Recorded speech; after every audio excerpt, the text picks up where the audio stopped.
क्या करूं है यार, रोजी नहीं पी लगती। तू रोजी कर किनू अल्लाह दे दे किलो हो कहां सवेल दा यार। अल्लाह मालिक है दे दा प्या। हां दू जने अंदे बन मोटरसाइकिल ते मैं लुकदा प्या इन आज मोटरसाइकिल छिके ना अल्लाह खैर करे।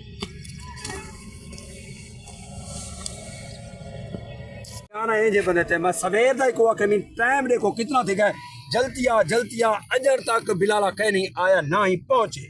हरियाणा यार ये बंदे तो मैं हरियाणा बेटा डाला दा बना तो वाकई में जल्तियां यार आ गया लेट थी।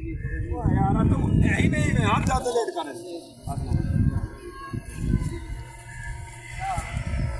हां क्या बड़े मसले दा मसला नहीं थी ना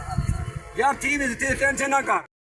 मसला हल ठीक है इंशाल्लाह टेंशन ना कर मैं करे थी ना यार। मैं तो डर यार तबीयत सी ठीक है खैर सब है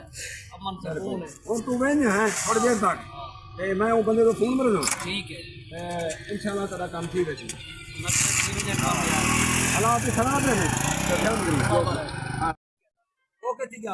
आज के लिए फोन छोड़ दे का ख्याल कीता कर है तू वेन देर थी ना चलो मैं वे हां ठीक है ओके ओए मेरा मोटरसाइकिल गया है ਉਹਦਾ मोटरसाइकिल चोरी थी गए ए हुन ठीक रहा है मोटरसाइकिल कौन से पीछे पता का नहीं यार हुन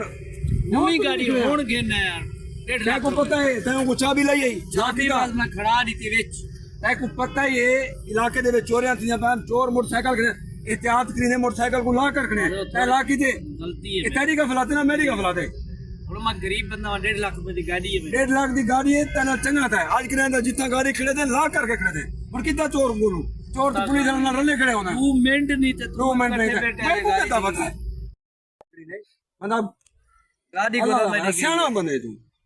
तेरी लापरवाही की वजह से तेरी गाड़ी गई हुन मैं क्या करा